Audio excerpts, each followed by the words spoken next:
listening to What's Working. I'm Cam Marston.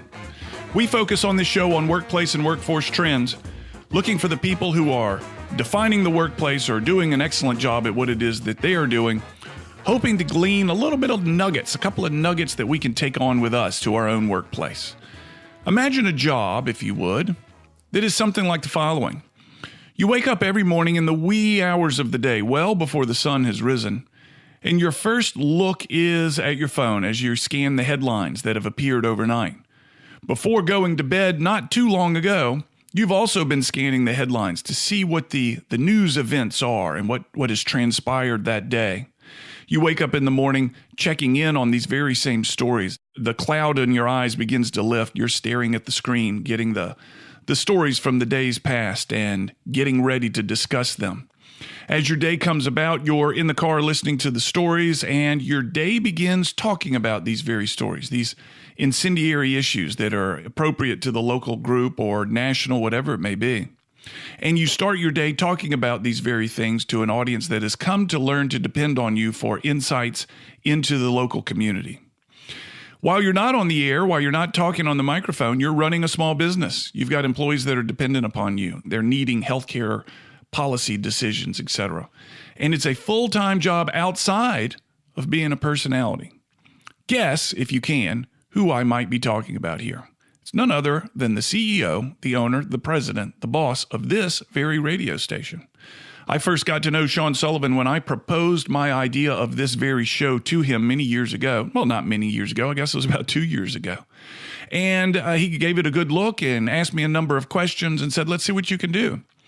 And the show, What's Working with Cam Marston, presented by Coastal Alabama Community College, got its start. And I immediately went to work meeting people and learning things and trying to find people to interview that would make this show a success. Under my nose at that time was a guy that was doing some remarkable things. And I have learned since becoming a part of the group that has access to this station, the amount of work it takes to run a radio station. Let's face it, it's a 24-hour station. There's always something broadcasting, and somebody has to be responsible for securing the content, lining it up in the computer systems, and making sure it rolls when it's supposed to roll, as well as making sure the advertisers and the advertising team are happy and out there doing their work. It's a big job. And not only being an on-air personality, being absolutely let's say, tuned in to the issues that matter to the listeners, you're a small business owner at the same time. Now, you may be saying, Cam, I think you might be trying to butter up Sean. He is, after all, somewhat your boss. Are you trying to curry favor? Are you trying to brown nose? The answer is yes. Yes, I am. There's no question about it. Absolutely, yes, I am. There's always a reason to do that with your boss, and that's exactly what I'm trying to do. But I think you're going to learn a little bit more about what it takes to be the personality, the owner, the president that our guest today, Sean Sullivan, is. I think you'll be impressed with the man behind the mic. I will say this, and this is something I've said to him before, perhaps one of the most intelligent, well-spoken, and quick-thinking individuals that I've come across. Now, perhaps if he were to step into my world, the business that I run, he may say the same about me, but I only see him in his, and it's really very impressive. When we come back, we're going to be talking to the man behind the mic, Sean Sullivan, learning about his world, what it takes to run a radio station. You're listening to What's Working with Cam Marston, brought to you by Coastal Alabama Community College, and we'll be right back.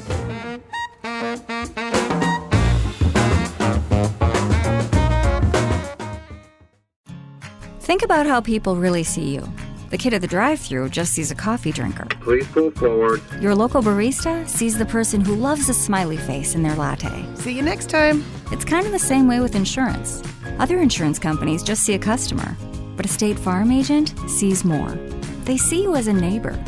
Your State Farm agent is here to get to know who you really are, so they can help life go right. Call me, State Farm agent Allison Horner, and Mobile at 666-1616. Hey, this is Cam Marston. If sales in your business comes from prospecting to create leads that lead to sales, I want to tell you about Sales Up Coach, a cloud-based system created for the next generation of sales professional. There's a big difference between being busy and being effective. And Sales Up Coach helps salespeople who rely on prospecting uncover which of their activities produce the greatest results. Over time, Sales Up Coach's machine learning hones salespeople's schedule to focus only on activities that generate the most bang for the buck. Your sales team interacts with Sales Up Coach on their smartphone, and sales managers can instantly generate reports to see who is on goal and who may need additional support. Go online and take a look at this new and very powerful sales tool. Go to salesupcoach.com/Cam Marston. Watch your sales team's productivity change. Is your business growing? Does your existing metal building need an update? Expansion? New roof? With almost 20 years of experience, Mosley Building Systems is the leading metal building contractor along the Gulf Coast. We are your local design build experts. From expansion to new construction or repairs, we can guide you through all aspects of your project. Mosley Building Systems works with each client to fulfill their vision. For more information, go to mosleybuildingsystems.com.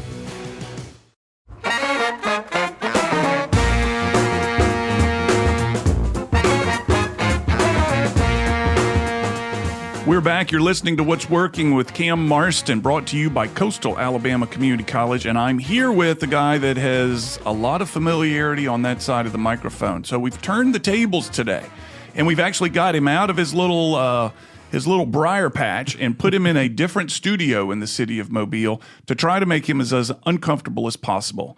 Sean Sullivan is the host of Mobile Mornings. He's the host of Midday Mobile. He's got 4,000 Twitter followers, 20,000 Twitter likes. He's well known by everybody who listens to this station and known by me. He's been a great ally and a friend. Sean, thank you for your time. Appreciate it. Welcome to What's Working. Hey, man, thanks for inviting me, Cam. And I feel like it's a radio studio, so I'm in my truck. I just happen to be sitting in the passenger seat. You know, when you get in the passenger seat of your own vehicle, it's still familiar, but seat feels a little bit different. That's good. I want that seat to feel different because I'm not here to talk to you about bridge tolls. I'm not here to talk. I didn't have enough of that over the last. I'm not here to talk about all of the things that you routinely go through on your show that I listen to, and I think the guy just stays current. It's amazing how well he stays current and how well you act interested in all this stuff. Frankly, I was tired of talking about bridges after a little while, or hearing about them after a little while. I want to learn about running a radio station. You know the focus of this show. What's working? How do things work? What goes on in the background? Give to me and these listeners a sense of what's happening in the background of your station while they're listening to you on the air, things that they would be surprised to know is going on. Absolute chaos is probably too big of a term. No, it is inaccurate as well. There are a lot of things that go on in the background of a radio station, but to say that the same things happen in the background every day, other than the fact that we're busy, we being myself or Kelly or Dalton, the whole crew there, working at what we're doing next and next and next and next. You'll do that and multitask, but what that process is can change from day to day. You could be finding out a story that's a traffic-oriented story, trying to get that figured out to be able to, have something new to offer to listeners at the next break. Or it could be breaking news.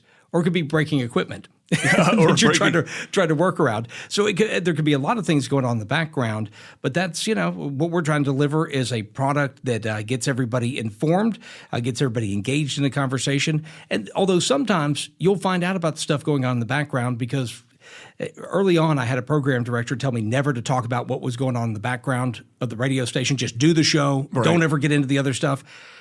And I didn't listen. And I would pull the curtain back quite routinely from, when I first started in 1990 something in this business to now. Yeah. Did the people that were listening to what's going on in the background, the listeners of it, does it take away the magic? Does it kind of knock the shine off the gold or something like that? Yeah, I wonder about that as we look at, do we have cameras full time in our studio? Right. And there's people who want us to have cameras full time in our studios. I may be one of the people that argues against having full-time. And one of the arguments I make, which may not be completely true, but I say, people don't want to see what's going on behind the scenes in radio. They just want to hear the show. Right. They don't want to see all the behind-the-scenes stuff. I would say if it took some shine off of it, it would just be the fact that what's going on is inside heads and inside computers. Yeah. There's not a lot of moving parts outside of somebody's mind and mouth. And what we're looking at on computer screens is true. We're reading, we're consuming, we're listening to audio, getting something ready for the next break. But people don't move around a whole bunch. We'll have, we'll have groups in kids groups. The scouts will come in to look at the station. And I've said over the years, I'm going to get a little board to put up on the wall that just has blinking lights that don't mean anything. So the kids will be impressed, because in today's radio studio, there's not a whole bunch of moving parts that would be interesting to the eye. Yeah. I do presentations every now and then to groups of scientists and engineers, and I put up a slide just full of numbers. And I say, you guys can breathe deeply now. These are numbers. They're not relevant to anything. But they're numbers. But they're numbers, and I know you need them from time to time before we get back into this content. Is it sexy? Do you think radio today is sexy like it used to be? Well, I do. I'm a big fan of it, or I wouldn't have this show. Do you think the business that you're in is a sexy business? Yeah, I do. And it's weird after all the years in rock and roll radio to be the last decade in talk radio, and think talk radio is just as sexy as it was in music radio in those days. I think it's more exciting. There's more variant. There's more ways you can do this. There's more stories you can tell. Yeah, I'm more engaged than ever on that side. Now, when I started doing this show, you gave me some advice and a lot of help. But one of the things you said to me was, there's good radio. And then I forget what the contrast was, but maybe there's popular radio or incendiary radio or something like that. Define good radio. Okay. Simple way. You're late for a meeting because you're listening to something. You're sitting in a parking lot. I call it parking lot moments, right? You've been listening to this show. They're talking about this. There's an engaged caller, whatever it is. And you've got to be in at Mr. Smith's office, right, at 8 o'clock. It's now 8:06, and you're still sitting in your vehicle. That's good radio. Now, what that is, what made that good radio, can be so many different things, but it's the reaction. It's telling a story. It's engaging somebody. It's something that you can't let go of, that you don't just turn it off like you would an appliance. It's now brought you into conversation that you might not have that morning known you're going to be in this conversation, but now it's taken part of your day, and you're engaged, and that's good radio. There's no way to say good radio can be a lot of things. It's the outcome I'm looking at. And there's, if something's good, that talk, that conversation could go on and on and on. If it's not right, 10 seconds is too long. Do you, I think I know the answer to this, it may be a stupid question, do you strive to create good radio every moment of every day, or are these moments that are almost unscripted, that just kind of happen, and you realize when you're in it, this is special, this is good radio, I can't recreate this, I can't even predict it? Tell me, is it your goal to create this all the time? Yes and yes. Okay. But I can't, number one, it is my goal. I mean, I'm not, if I go unlock the door at the radio station, go in there at the wee hours, I'm doing it to do the best I can and do right. Now, I can sit there and do things the right way and set things up, but there's other elements that come to it. And it could be a breaking news story. It could be something that's said on the show by a caller, something I didn't expect. Yes, there are things that can make good radio that you can't plan. You can't force it. I mean, you cannot say, I'm going to have something that's emotionally compelling. You may find a story that's emotionally compelling, but you have to bring that to the people, and you have to see how that fits in people's minds. Does that engage them in a conversation? So you can set yourself up for success for good radio. And if you're going to do it, if you're going to crack the mic, you better be ready to do the best job you can.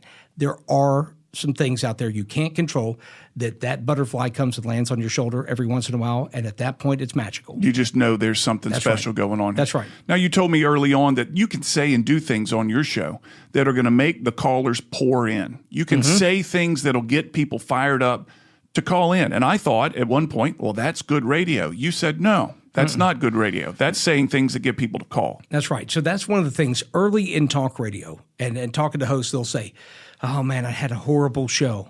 I didn't have many calls in today's show. Yeah. I said, you had a fantastic show. I said, your job is to serve the 99.9% of people that never call or interact with the radio station. Yeah. That's your job. Now, the callers can help you do that. Great. But that's not the purpose of doing a show, is to have people ring the phone. It is great. It moves conversations along, but just going through a catalog list of making sure you answer every call that comes in the radio station is missing the point of what you're supposed to do, is to inform and entertain the 99.9% of people that never pick up the phone and call a show. Has the goal of informing and entertaining changed in any way in the last 20 years with the introduction of podcasts, HD radio, I guess we could list 15 different ways for people to get content right now. Has your job changed as a result of these new technologies? Oh, yeah. But I mean, the core element of entertaining and engaging has not changed at all. There are more platforms to get it, and you have to go through the mechanics of getting what was just a radio show that was out into the ether, and that was it. Unless the boss was recording you to get you in trouble. At that point, that's all you did. You did a show. Now we have that product comes out with the shows. They're going to go digital. We're going to go in a podcast form. We're going to have it streaming. We're going to archive it. Yeah, there's a lot more that you have to do afterwards. But still the goal is just to do the same kind of entertaining show you did back in 20 years ago. So you don't have to become more sensational, let's say, in order to get listeners than you did in the past. You don't have to control the extremes. You can. That's one way. That's one way people go after it. It's not my way. Yeah. But I've seen the right people can be very successful with that, especially in a world where you're now not just broadcasting to your home market. You're going to broadcast. It's the beauty of the internet, right? You can be interested in the most mundane thing. And you'll think in your hometown and your family, nobody cares about what I do. You get on the web, there's 50,000 people and 5 web pages that are all about that thing. That remarkably uninteresting thing, 50,000 people else are consumed by it. Right. So you can go to the edges of sensationalism, right, which might in your hometown make people go, oh, I'm tired, not more of this. Right. Oh, but when you go to a big digital platform out there are people that are hungry for that sensationalism. So there's people that sensationalize and do things right on the edge that are very successful. And I see their business model. I just do things a little differently. Yeah. You're listening to What's Working, folks. I got Sean Sullivan, the big boss. He's kind of my boss for the radio show. I'm interviewing my boss. I'm humbled and I'm vulnerable and I'm trying to treat him well, but still get some good radio. I need a butterfly to land on my shoulder. You're listening to What's Working. I'm Cam Marston, brought to you by Coastal Alabama Community College. We'll be right back.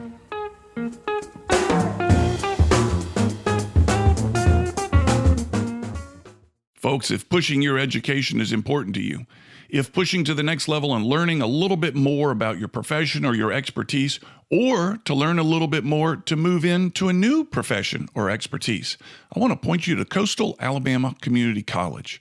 They offer a general education degree designed for students who want to transfer to a 4-year university to complete a bachelor's degree, and it allows students to complete courses like history and math and English in small classes, which is important, with very accessible instructors. Many of these classes are offered online. To learn more, check out coastalalabama.edu. Go to any one of the campuses and ask questions on those campuses. The campuses are located all over Southwest Alabama. The Community Foundation of South Alabama links donors to philanthropy, builds networks across 8 counties, and builds dreams for those in need. Through our donors' gifts, we make investments that enhance our community via initiatives with broad impact. Working with you, we build communities. Contact us at communityfoundationsa.org. This is Coastal Alabama Community College, where education is key and where there is opportunity in every classroom. We serve 9 counties with one common goal. Here, we come together to create a brighter future. Together, we inspire. Together, we learn. Together, we succeed. This is Coastal Alabama Community College. All together. Today is what you make it. Make it as original as your personal playlist. Only Community Coffee is made with 4 generations of family care and responsibly sourced premium coffee beans, expertly blended and roasted to rich, smooth perfection. Visit communitycoffee.com to learn more and make it great. Make it community. Pick up our signature blend dark roast at your local grocery store today.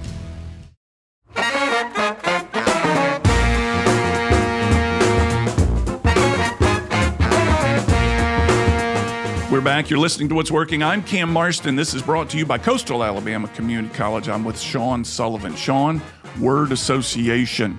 I say Rush Limbaugh. You say? Right place, right time. I say Howard Stern, and you say? Right place, right time. I say Paul Feinbaum, and you say? Lot of work, right place, right time. All right. What does that mean? You got the same answer for everything. You're copping out on me. This is not good radio. Okay. So Rush Limbaugh, first of all, When I say right place, right time, so Rush Limbaugh used to be known as Jeff Christie. He was a rock and roll disc jockey. He's a pretty good rock and roll disc jockey, too.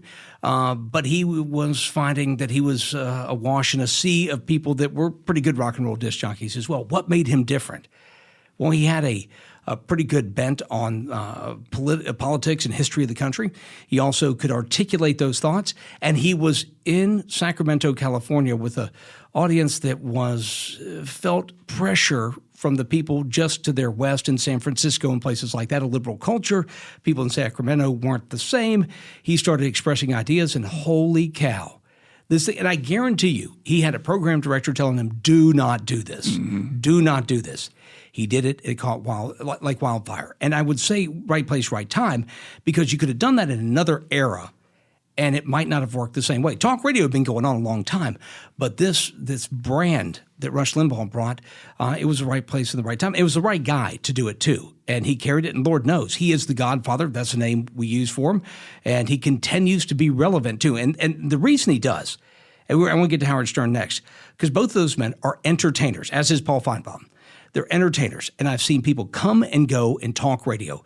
They get in it, and they're pundits. They're politicians that say, I'm going to get a radio show. And they don't entertain. They're there to give talking points. They're there to run down a list of grievances almost and forget about the fact that they're in the business of entertaining people. Rush Limbaugh does talk radio and entertains people. Yeah. And I mean, I compete against the guy every day, and I win. But the guy is an entertainer. Yeah. But Howard Stern, before we move on from Rush Limbaugh, is it too much to say that he brought talk radio to a whole new level? Yeah, no, that's not too much to say. No, he is. You had a sea change with him. Yeah. Mm-hmm. And did he begin the conservative movement towards talk radio? There were a few others out there that had been doing it at a local level, but they were not See, what he did is he took that conservative talk radio that did exist in some markets, even as close as Atlanta it was happening, but you didn't have somebody who was cut from the cloth of a rock and roll disc jockey that understood how to tease something out, how to set up an item, how to say something shocking and come back and because you'll think Rush Limbaugh is shocking. Because we're going to talk about Howard Stern. Rush Limbaugh, in his own way, the things he was saying early on were shocking to so many because nobody would – you might say that on the golf course, but you wouldn't say that on a radio show. I mean, he sure did. Yeah. And he was very entertaining and understood how to entertain an audience, and he had the messaging of conservatism. So he took it – absolute change. He is the conduit to where we are now in talk radio, in conservative talk radio. How did Howard Stern jump on that train? Oh, he was somebody who had looked at his options. He, too, music radio guy, and was looking at a sea of other music radio guys and going, how am I different? I mean, he didn't have, that many better ideas, better chops than the people that he was working against in market after market until he said, I'm not going to do it the same way. And this is what Limbaugh did. People wouldn't think you'd compare Limbaugh and Howard Stern, but I guarantee you both of these people had a moment where they said, to heck with this. This is what needs to be done. I'm going to roll the dice and do it. And different messaging, but the same kind of moxie in doing that, to break the mold, maybe take something there were wacky rock and roll morning shows that got kind of edgy on things before Stern, but Stern took it that extra level. Right? To the point that he had program directors telling him, don't do this. Right. Don't do this. He did this. Now, there were a bunch of Rush Limbaughs and Howard Sterns that tried something that was wrong and failed. Those two guys, right place, right time, and right person. So you're in the talk radio business. Mm-hmm. It's got to be hard to be relevant, current, and entertaining at the same time. How do you stay sharp? I don't know any other way. I mean, you just have to stay in it's your job, man. It's whatever you do. It's your job. People say, yeah, how do you do that? How do you, spend all that time reading and watching? Because it's my job. Yeah. I mean, that's what I'm supposed to do. So you just buckle down and do it. But that's what I'm talking about. You can do all the studying you want. You can read all the bills you want and figure out what they're going to do in session in Montgomery. But if you can't communicate it and you can't make it interesting, you don't need to be on the radio. What is your goal? How do you measure your success? I know as the owner of the station, mm-hmm. you look at the bottom line, obviously. Correct. There's a P&L that has a lot to do with that. That's right. But other than that document, how do you measure the success of the station? Well, we look at a lot of different things. The ratings, people hear, they'll say, hey, what about the ratings? And that is such a broad thing. But yes, ratings or Nielsen ratings are an important part of what we do. But it is different because I spent a whole life, and Arbitron was the company that Nielsen bought, but Arbitron was most of my life in radio. That's how you were rated. And before I got into ownership, that's all I cared about. That and that the audience liked me and the advertisers liked me. Yeah. But those ratings were so very important. Then when I finally, like the dog that caught the car, ended up owning a station, that P&L is actually the balance of the seesaw. I'll tell you right now, the satisfaction of our clients, P&L, and then ratings on my list. And the ratings have been good, but if you could have all the ratings in the world, if you can't go out and sell advertising and do for your advertisers and entertain your audience, who cares? Who are your customers? Or is it your advertisers or your listeners? Both. And I got to think about that. But here's the point. And this will be, I'm sure there's somebody in the sales department that wants to throw something at me right now. That's fine. We throw things, soft things around the station. I will argue always that my first responsibility is to listeners, because you can't have it both ways. I can dedicate myself to listeners, and the fruit from that tree is the benefit for the advertisers. Yeah. But if I do and I respect my advertisers, those are my clients. But if I only look at the advertisers and don't think about the audience, it doesn't work the other way. There's no fruit from the tree, that's going to come that way. So always focused on your first client, which are the listeners, and that benefits the second, which are the advertisers. Are there anecdotal things that you look for from the marketplace? You want somebody to text you or call you and say, I heard that. Are there things like that still matter to you? You've been on the air in this community for how long?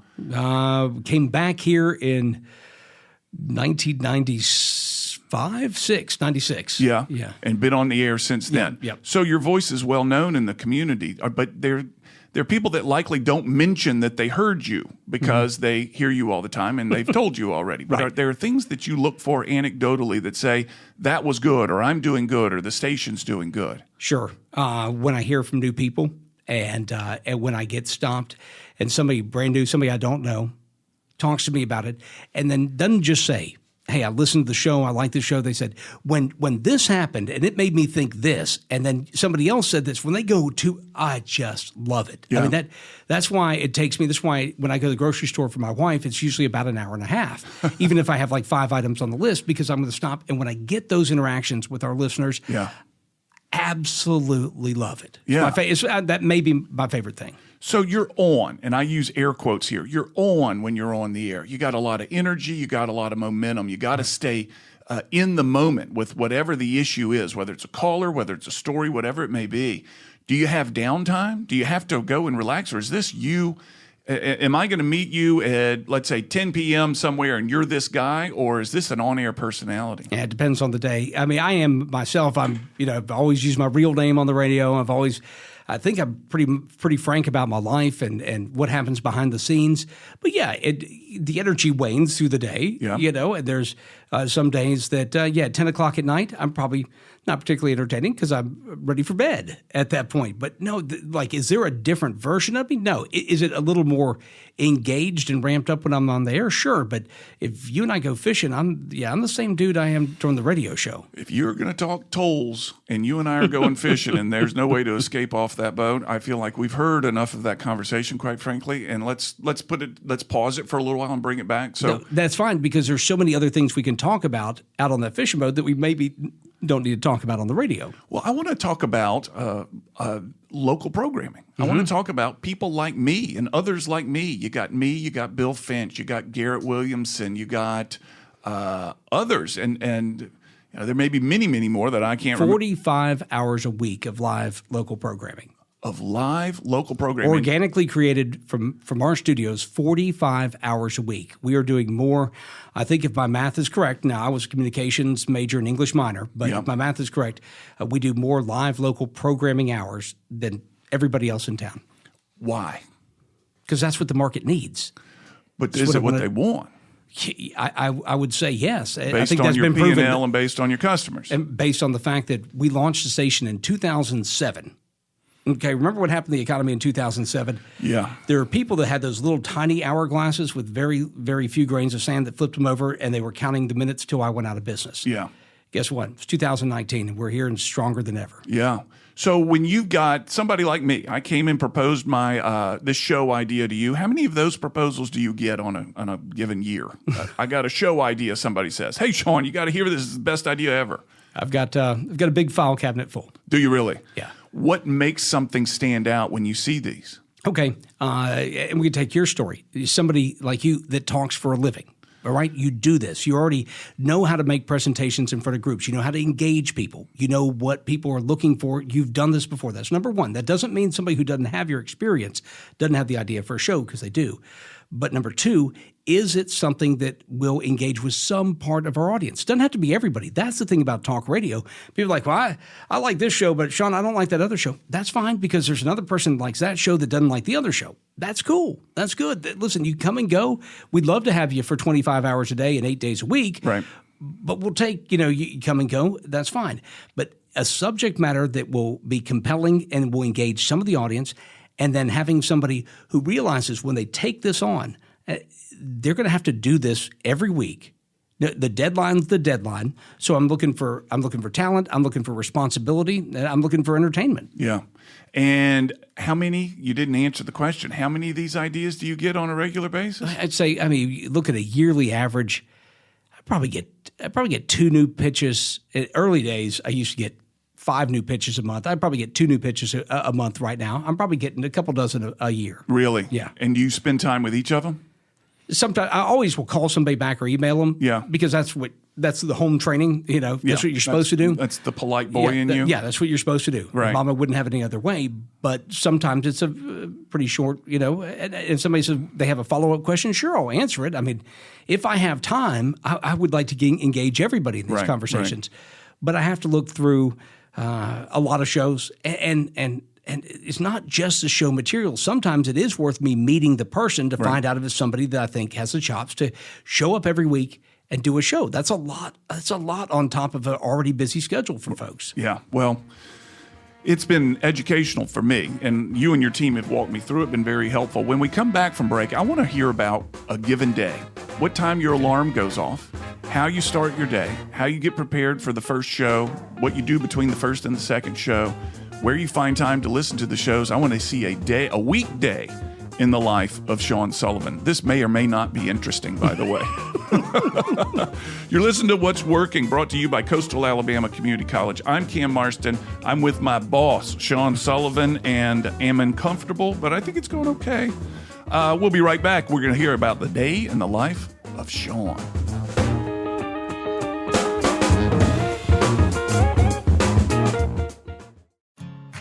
Think about your home. What do you see? Do you just see 2 stories, or the stories of your toddler's first steps? Now think about your car. Do you see an odometer reading, or your kids reading in the back seat? Other insurance companies just see a house. They just see a car. But a State Farm agent sees what your home and your car really mean to you. So why not give them the protection they deserve? You can reach me, State Farm agent Allison Horner, at AllisonHorner.com. The Community Foundation of South Alabama links donors to philanthropy, builds networks across 8 counties, and builds dreams for those in need. Through our donors' gifts, we make investments that enhance our community via initiatives with broad impact. Working with you, we build communities. Contact us at communityfoundationsa.org. You need some college in your life. Get trained to repair and maintain aircrafts at Coastal Alabama Community College's Aviation Center in Mobile and Fairhope. Get your career off the ground and sign up for classes today. Learn more at coastalalabama.edu, Alabama's lowest tuition. Today is what you make it. Make it as original as your personal playlist. Only Community Coffee is made with 4 generations of family care and responsibly sourced premium coffee beans, expertly blended and roasted to rich, smooth perfection. Visit communitycoffee.com to learn more and make it great. Make it community. Pick up our signature blend dark roast at your local grocery store today.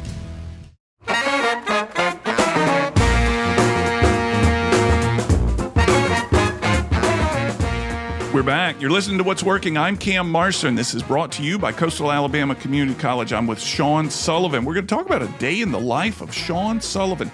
Sean, you bought the radio station in 2007. It seems to be humming along just fine right now, largely due to the work and the time you put in it. What time does your alarm go off on the weekday morning? Give me your day. 3:45 is what it's set for. So 3:45. Early in the week, 3:46, my feet are on the floor.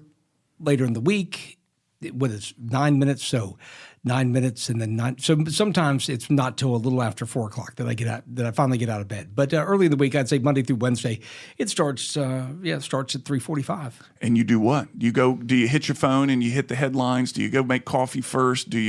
How important is overnight events to that hour of your day? The earlier you can see what's going on, the more time you have to digest the story to be able to explain it to folks. Mm-hmm. Just rip and reading, as we call it, or looking at a story as it comes up, then that person could have done that.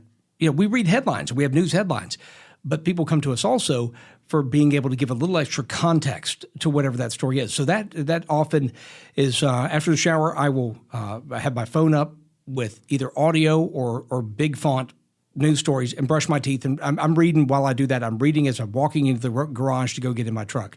I'm reading from the time I get up, drive to work, get it, and then immediately engage those stories and others as I get in the studio. Are there people waiting for you when you get there that have assembled stories, that have ideas for you? Are there people that are sending you ideas throughout the night on the ways to interpret these stories, or is this largely you by yourself? It's me. It's you. Yeah. No one's gleaning this information for you. There's no briefing that you're given upon stepping into the station. Nope. But if somebody wants to sign up for that, I'd be interested in it. But no, it's my lift, and it's also my team members' lift. It's Dalton, it's Kelly.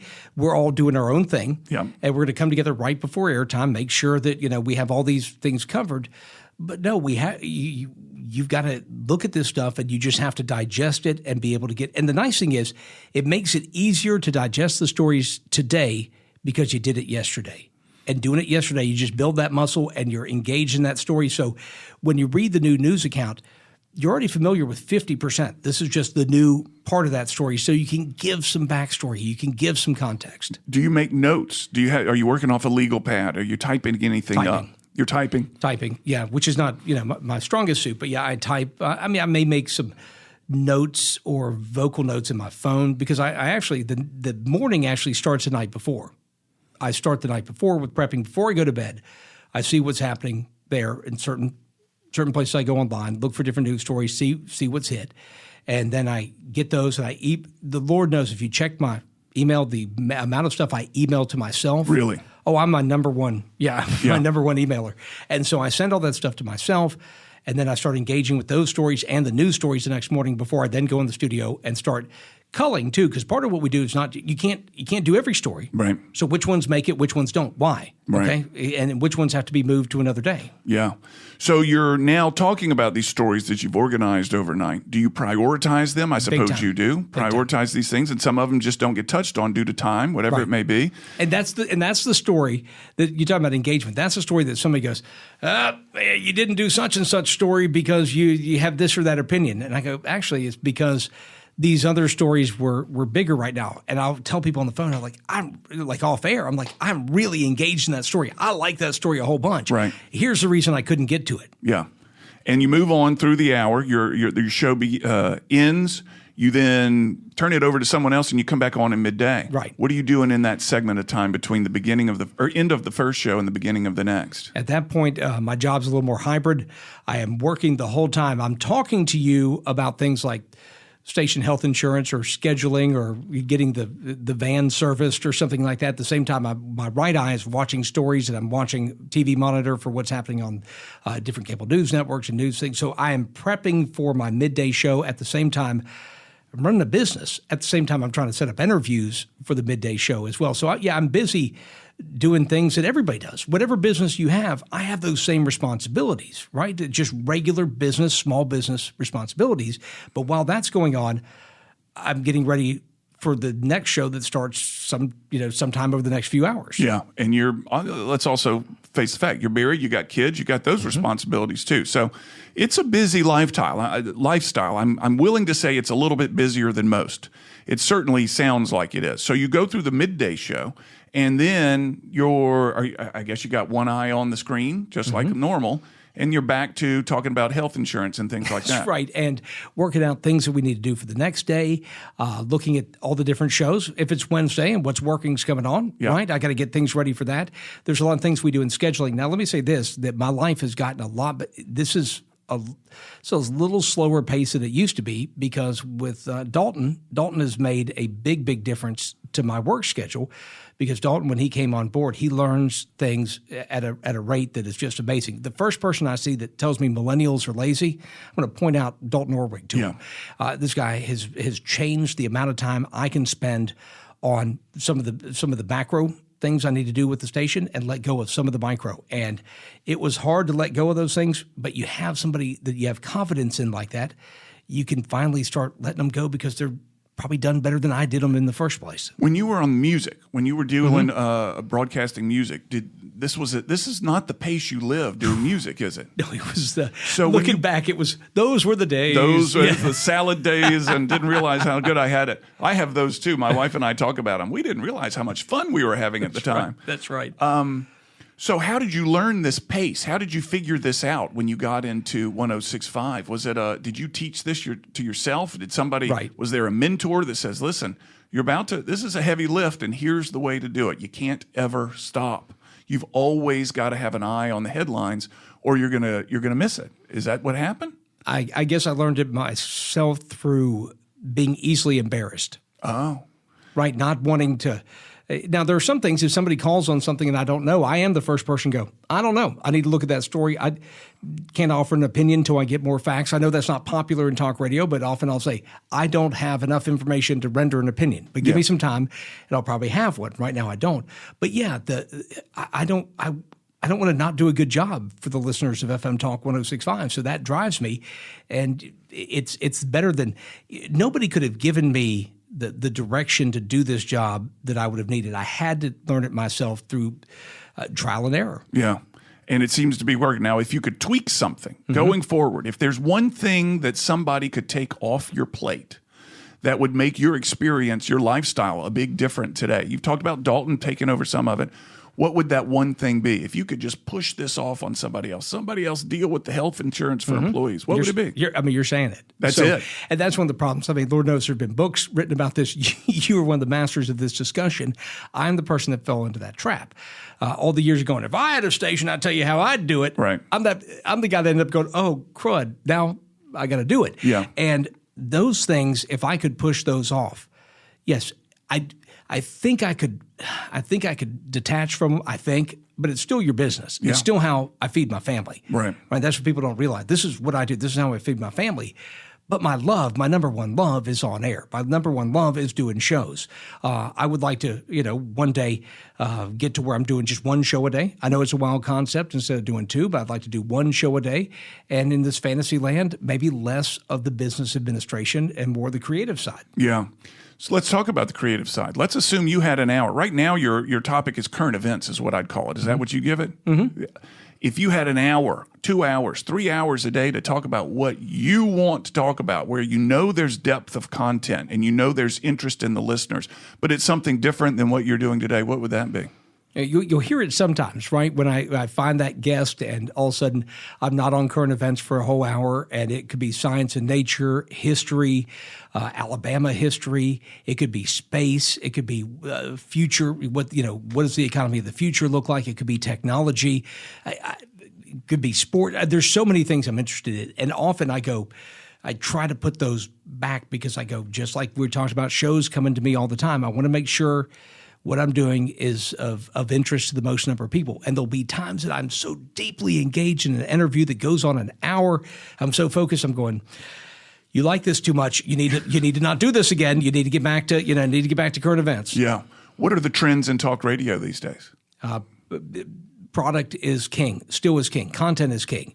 All the trappings of radio stations and overall image are still secondary to host, to message, to entertainment. And I think it's amazing that here we have something with the advancing technologies that are surround us as we sit here right now. Yes.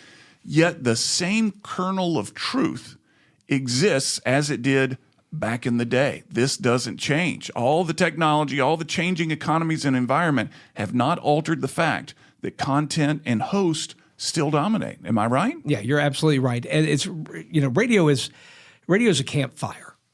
Okay, you think back to the history of mankind. I think radio is that campfire that people gather around the fire, and at that fire there were storytellers. Well before there was any technology, let alone the advances in technology we make every day, and those people were communicating. They were expressing emotions, history, knowledge, whatever it is they were passing along. They were doing that around a campfire.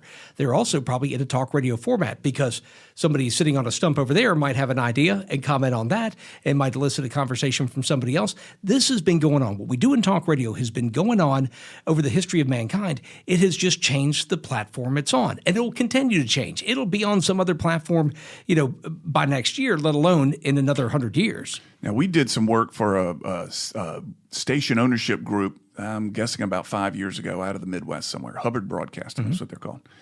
And their question to me was, Cam, will the next generation ever listen to talk radio? So we did our research and we get it in, and we said, as soon as people become invested, what revealed itself to us through the numbers, as soon as people become invested in their community, when they buy a home and begin to notice property taxes, when they begin shopping schools for their children, all that kind of stuff, you begin to see a turn toward talk radio, which means it's going to be in our day-to-day about a 30 to 35-year-old begins to start listening to the local programming. Is that your market? That's exactly my market. So you hit it.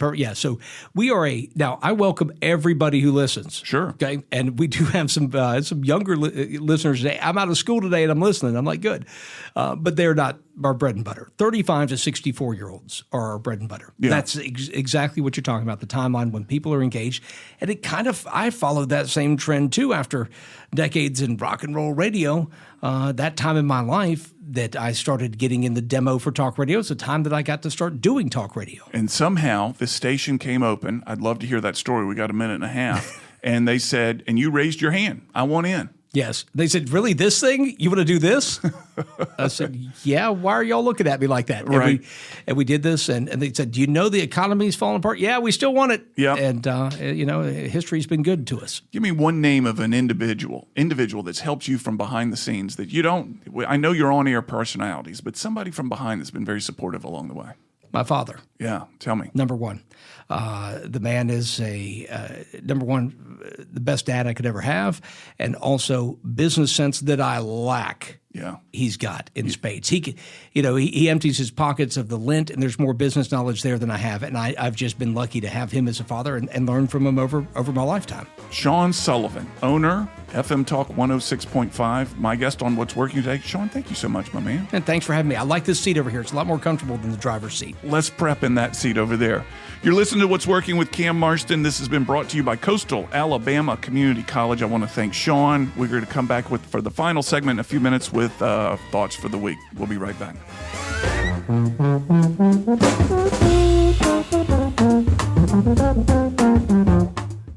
Sean Sullivan took over the business in 2007. You'll recall that the economy wasn't good. We've heard Sean talk about that. You'll recall the struggles that he made. Yet, in the, 12 years since, he's done okay. He's kept it afloat. What Sean had was an inside track or some information through the help of many people around him of how to run a small business, how to become, if you will, an entrepreneur with an already existing business. And if being an entrepreneur is ever of interest to you, then the Coastal Alabama Community College system has some information for you. It's a program that introduces the principles of management and supervision, accounting, and small business development skills. It's designed to help prepare individuals for management of small business. Visit coastalalabama.edu or visit any one of their campuses to learn more. Is your business growing? Does your existing metal building need an update? Expansion? New roof? With almost 20 years of experience, Mosley Building Systems is the leading metal building contractor along the Gulf Coast. We are your local design build experts. From expansion to new construction or repairs, we can guide you through all aspects of your project. Mosley Building Systems works with each client to fulfill their vision. For more information, go to mosleybuildingsystems.com. Coastal Alabama Community College is 3 amazing colleges combined into one incredible institution. And that means we're all together. For more sports, 15 more locations, more friends, more one-on-one time with instructors, way more activities, more courses, a lot more courses, and more success for all of us. Pretty much more of everything. Coastal Alabama Community College is where everyone is. All together! Coastal Alabama Community College. Register today.